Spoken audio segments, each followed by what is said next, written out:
ମାଲକାନଗିରି ସଦର ମହକୁମାରୁ ପ୍ରାୟ 12 କିଲୋମିଟର ଦୂର ସିନ୍ଦ୍ରିମାଳ କସ୍ତୁରବା ଗାନ୍ଧୀ ବାଳିକା ବିଦ୍ୟାଳୟ ନିକଟରେ ଘଟିଥିବା ଏକ ସଡ଼କ ଦୁର୍ଘଟଣା ପୁଣି ଥରେ ନିରୀହ ପ୍ରାଣୀଙ୍କ ସୁରକ୍ଷାକୁ ନେଇ ପ୍ରଶ୍ନ ଉଠାଇଛି।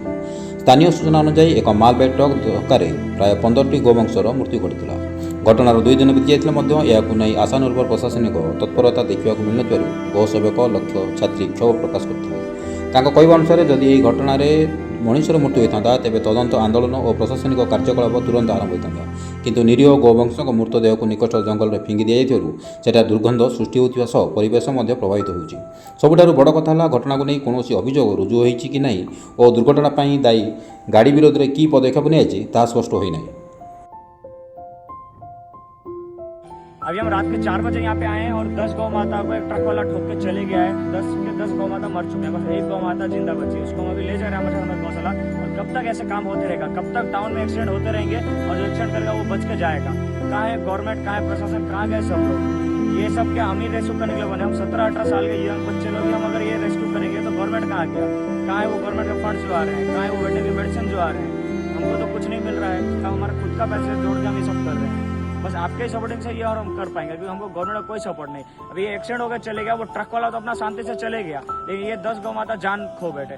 अभी इनका न्याय कौन लड़ेगा? दुर्घटना संपर्क में खबर पाई गोसेवक लक्ष्य छत्री घटनास्थल में पहुंचते समस्त गोवंश मध्य जीवित थी एकमात्र आहत गोवंश को उद्धार कर से निज उद्यम चिकित्सा और सेवा कर तेज एथपाई सरकारी सहयोग आवश्यक औषध पशु चिकित्सक परामर्श किंबा अन्य सरंजाम ठीक समय मिलुन से चिंता प्रकाश कर परिस्थिति से जिला प्रशासन पशु संपद विभाग संपुक्त अधिकारी आह्वान कर आहत गोवंश को तुरंत उन्नत चिकित्सा औषध और आवश्यक सहायता जोगाई दि जाए। सेहीपरि दुर्घटना निरपेक्ष तदंत कर दोषी विरुद्ध आईनगत कार्यानुष्ठान ग्रहण कर।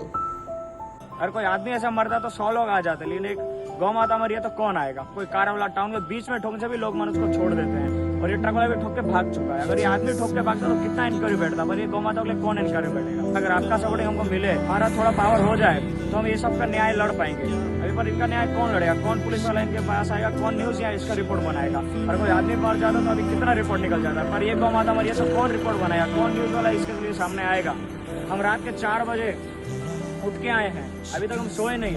गोसेवक लक्ष्य छत्री समस्त गोप्रेमी प्राणीप्रेमी स्वेच्छासेवी संगठन और समाजसेवी को यह महत् कार्य सहयोग हाथ बढ़ावा नवेदन करपटे समस्त ट्रक बस और बारीजान चालक को से विनम्र अनुरोध कर विशेषकर ग्रामांचल और जंगल रास्तार गाड़ी चलाइवा समय गति नियंत्रण रखी निरीह पशुपक्षी प्रति दया और सहानुभूति प्रदर्शन करूँ। टिके सतर्कता और मानविकता अनेक निरीह जीवन को बचाई पार। मनीष परी प्राणी जीवन समान मूल्यवान। से सुरक्षा देवा केवल सरकार नुहे आम समस्त सामूहिक दायित्व बोली लक्ष्य छत्री कहते। Malkangiri Ramakrishna Chaudhary report Z news.